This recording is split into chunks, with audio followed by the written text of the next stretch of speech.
Hello, welcome to my channel. Before we continue, make sure you subscribe to our channel and hit the bell icon right now because we upload more helpful videos every day.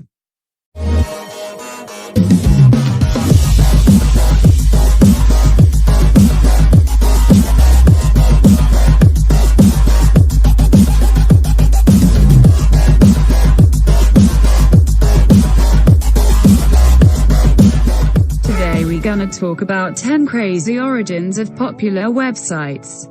Most of our favorite websites and phone apps started much differently than they appear today.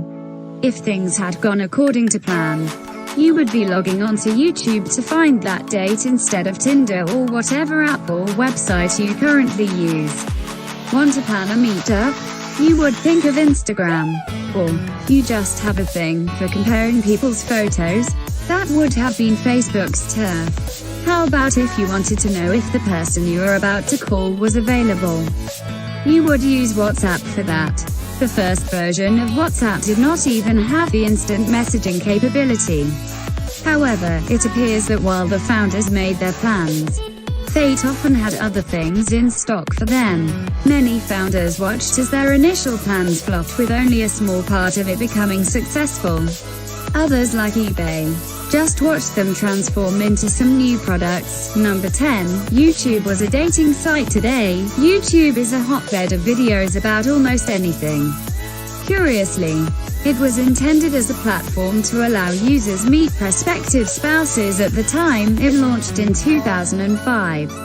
At the time, its founders, George Karim, Steve Chen, and Chad Hurley, wanted users to upload videos of them talking about what they wanted in a potential partner. In keeping with their intentions, the founders used the slogan, "Tune in, hook up," as the tagline of their website. No one uploaded any video though, not even when the founders offered to give $20 to any woman who uploaded a video. The founders later decided to allow people to upload videos about anything.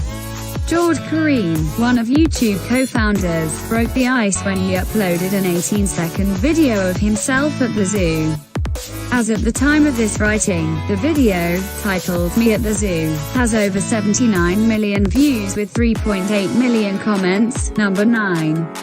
Instagram was created for meetups. Instagram was founded by Kevin Systrom and Mike Krieger in 2010. It was not the photo-sharing social media site, as we know it today. It was not even called Instagram. It was called Bourbon, after bourbon whiskey. The naming was deliberate. Systrom, who single-handedly founded Bourbon, loved bourbon whiskey and thought it was cool to name his product after it. Besides, the name was in keeping with its purpose. Bourbon was built to plan meetups.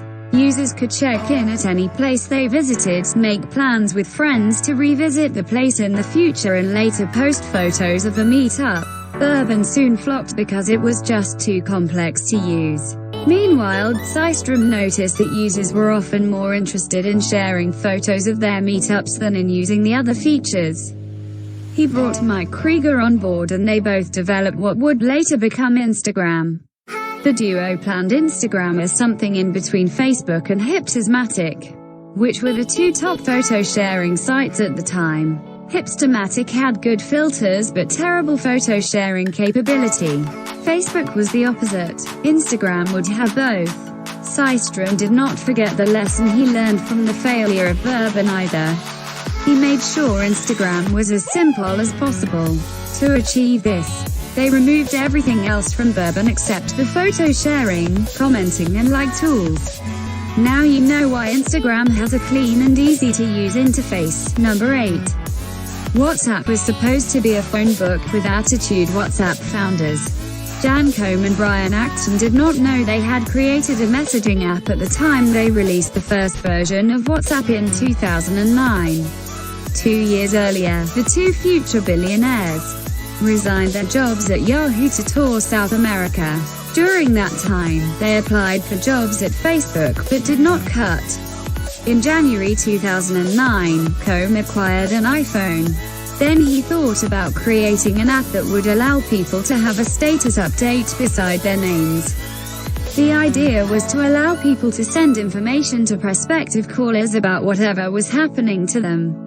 The updates could be anything, like the user's location or battery low when the user's phone was about to die. Combe named the app WhatsApp because it sounded like WhatsApp. However, it never gained traction, and Combe even considering quitting for a while. WhatsApp only became a hit after Apple introduced push notifications in June 2009. Push notifications allowed users to receive an instant notification whenever someone changed their status. Combe soon realized that WhatsApp users frequently updated their status to communicate with themselves as if it were an instant messenger. He returned to the drawing board, and WhatsApp version 2.0 was released soon after. Number 7. Wikipedia almost showed ads. Wikipedia is the online warehouse of information about everything under and above the sun. You will find almost everything there. Even other encyclopedias that have been around for centuries are no match for its repository of information. Wikipedia owes its success to its users. It depends on people to create all of its content for free. But the lack of in-house writers does not mean Wikipedia does not have some overhead costs. It needs to pay its programmers, hosting, and fund some other running costs. And how about those lawsuits that will often pop up here and there? You cannot avoid lawsuits when you run a website like Wikipedia.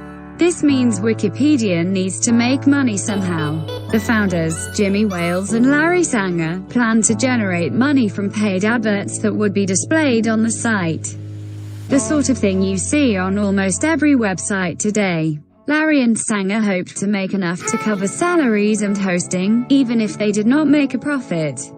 Fortunately for information seekers, Wikipedia went the non-profit route when Sanger left in 2002. Wales decided he would never show ads. He would raise money from donations instead. The management of Wikipedia was taken off Bomis, which managed it at the time, and handed it to the Wikimedia Foundation. The for-profit Bomis and the non-profit Wikimedia Foundation are both owned by Jimmy Wales. In keeping with its new intentions, the website switched its domain from the .com domain as used at the time to the .org it currently uses. Number 6. eBay was created for buying and selling Pez dispensers. Plans for what would later become eBay began sometime in 1994 when Pierre met his then-girlfriend and current wife, Pamela Wesley. Pamela was a collector of Pez dispensers. For the unaware, Pez is a brand of candy. The Pez dispenser is a small container that releases one candy at a time.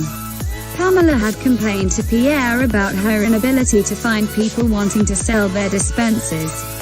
Parmigian got some ideas, and on Labor Day, September 4, 1995, launched a small shopping area on his personal website.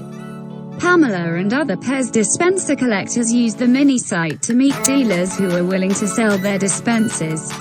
However, Pierre soon noticed that people were showing up to sell everything from dolls to household items. 5 months later, Pierre's shopping mini site was worth $3 billion with over 2 million users.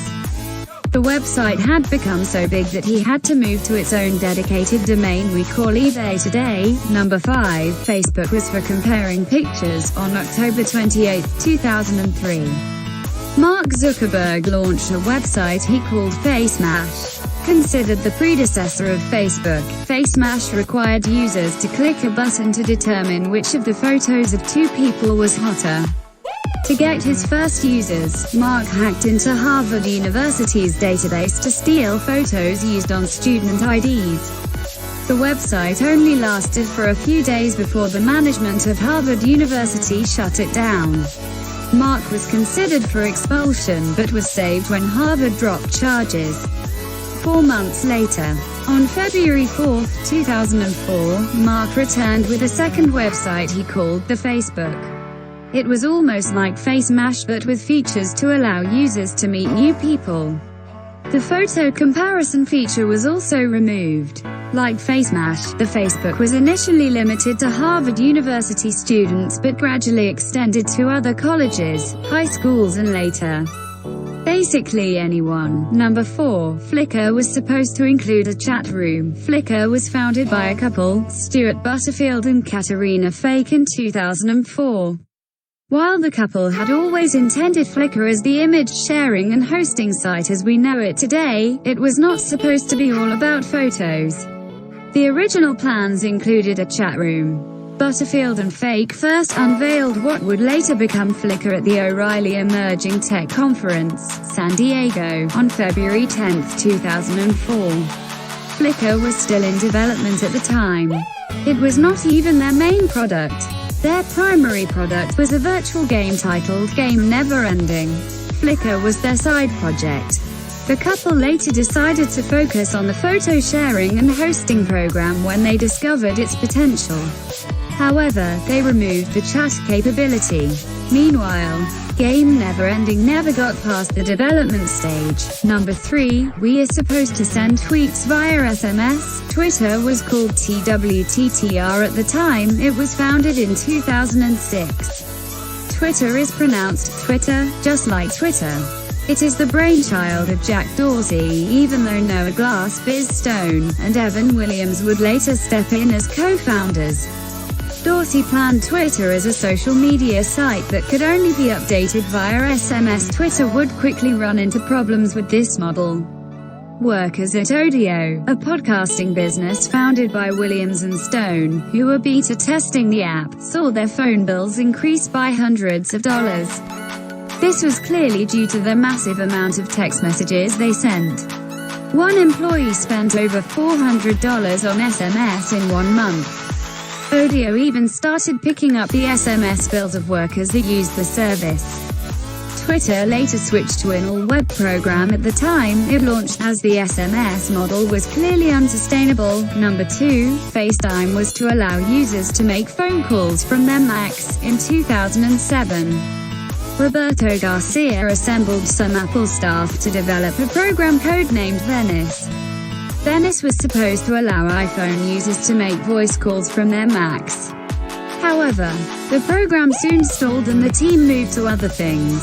A year later, Garcia morphed Venice into GameKit, an iPhone program that allowed users to video chat while playing online games.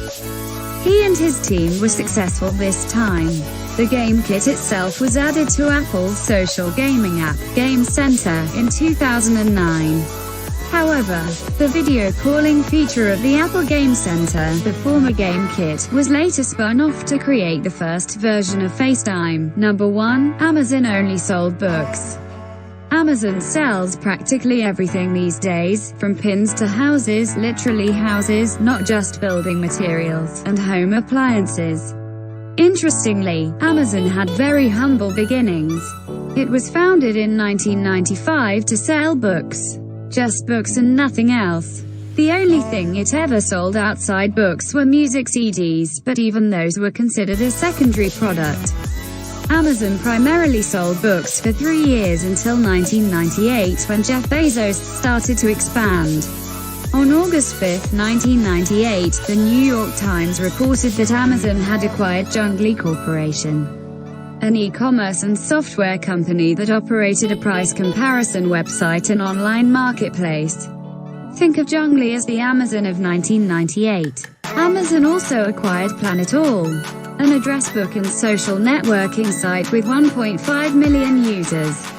Amazon itself had 3.1 million users at the time. At the same time, Amazon revealed it would also allow third-party vendors to advertise their goods on its site.